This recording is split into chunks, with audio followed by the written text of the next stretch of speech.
raja kita, sultan kita satu hari nanti tidak menjaga bahasa Melayu ni, aku sedih guys. Dia doktor S3 di Oxford, tapi disertasinya tentang gamelan apa?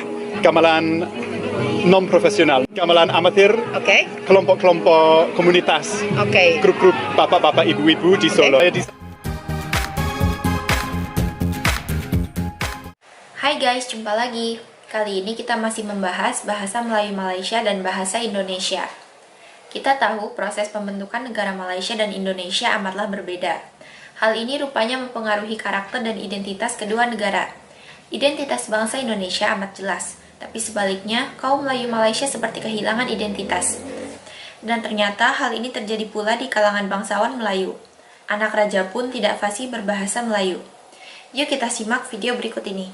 Seberapa pentingnya bahasa Melayu kepada korang? Adakah penting atau biasa-biasa saja atau sangat penting? Of course, kita sebagai bangsa Melayu harus menitik beratkan bahasa Melayu guys. Sebab kita tahu bahasa Melayu adalah bahasa kebangsaan dan bahasa yang harus kita jaga. Ini bahasa identiti kita guys. Kalau bukan kita yang nak jaga, siapa lagi yang nak jaga? Takkan kau nak harap bangsa Cina atau bangsa India nak jaga bahasa Melayu? Of course tidak. Diorang pun ada bahasa diorang.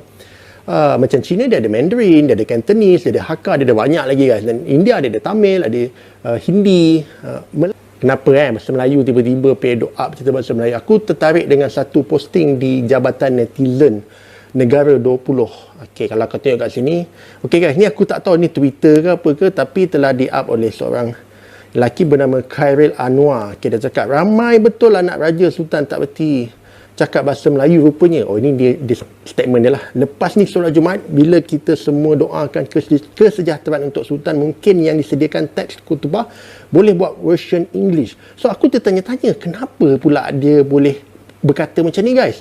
So bila aku slide tepi, rupa-rupanya guys, okey, ada video yang sibuk orang berkatakan lah kenapa jadi isu yang macam ni. Tengok dulu guys. Kita semua sedia maklum, negara kita sedang mendepani pandemik COVID-19. Sesungguhnya, ia merupakan ujian daripada Allah SWT.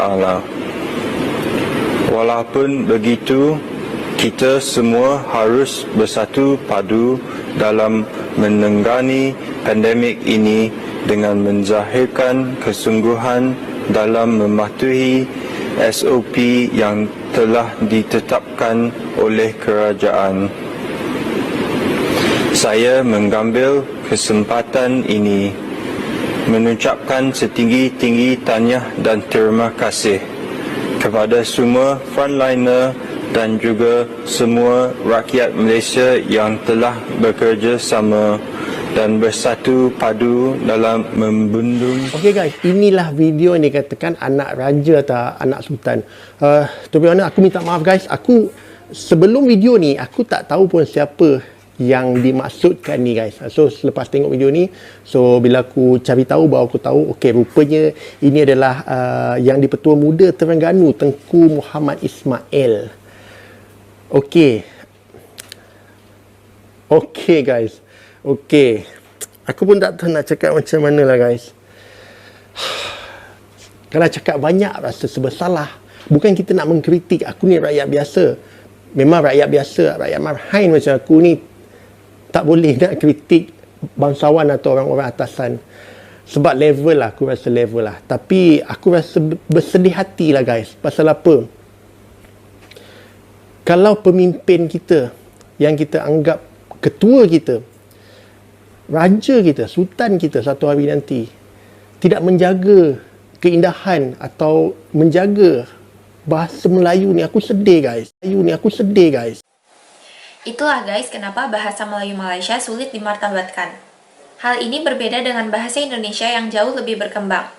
Hal itu karena bangsa Indonesia memiliki jati diri yang kuat. Dan justru orang asing termasuk orang Inggris yang dulu pernah menjajah Nusantara malah suka belajar bahasa Indonesia. Yuk kita lanjut ya. Aku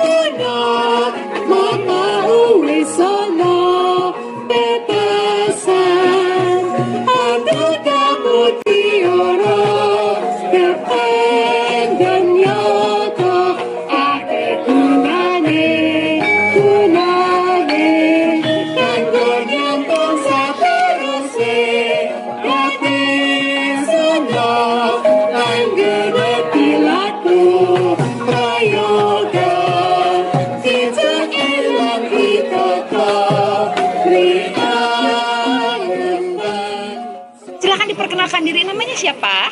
Nama saya Jonathan Roberts. Oke, mau dipanggil Mr. Robert atau Mas Jonathan atau Pak Mas Jonathan? Jonathan bisa, Pak Jonathan bisa, Mas Jono juga bisa, Mas Jono. apa saja. Mas Jono bermain gamelan dari tahun berapa? Saya ini dari tahun 99. Dari tahun 99. Di kota ini, di Oxford. Di Oxford. Saya mulai belajar di Oxford. Oke, Ya. jadi memang kuliah di Oxford. Oh, sorry. Ya, sejak dulu saya S1 di sini. Oh, oke. Ngambil apa musik? Enggak, pada tahun itu saya Enggak namanya bilang enggak, itunya seperti orang Jawa sekali. kan kalau saya di Indonesia saya hanya di Jawa terus. Oke. Berarti di Indonesia saya agak Jawa-Jawanan. It's alright. Saya bangga sekali lo ketemu orang Inggris tapi ngomongnya terus lanjutkan. Jadi kuliah S1 di Oxford. Kuliah saya waktu itu jurusan budaya Cina. Oke. Budaya dan bahasa Cina. Oke. Lalu ada kesempatan belajar gamelan tuh saat di uni atau di ekstrakurikuler or what? Itu ekstrakurikuler di Oxford. Kan ada kelompok ini yang main hari ini, Oxford Gamelan Society. Oke, dari Mereka tahun 99. sejak dulu ada. Hang on a minute, sekarang dulu 99, sekarang 20, 21. That's mean 20 tahun yang lalu. Dan hampir 20 tahun sebelum itu sudah ada. Oke, jadi Itu lama sekali. Mas Jono ini belajar gamelan 20 tahun yang Punjul, lalu. ya, Oh ya. my god. Nah, terus perjalanannya S2-nya bahkan ngambil PhD-nya apa nih? Setelah lulus S1 itu saya ke Indonesia pakai program Dharma Siswa dari kedutaan oke. ya untuk 2 tahun. Oke, jadi masternya di Indonesia. Belum Oke. masternya. Oke. Itu setelah itu saya mengajar gamelan di sistem pendidikan Inggris Oh, oke. selama 10 tahun. Oh, oke. Terus otak saya mulai penelitian ini harus keluarkan pengetahuannya. Ya. Berarti saya pikir mungkin S2.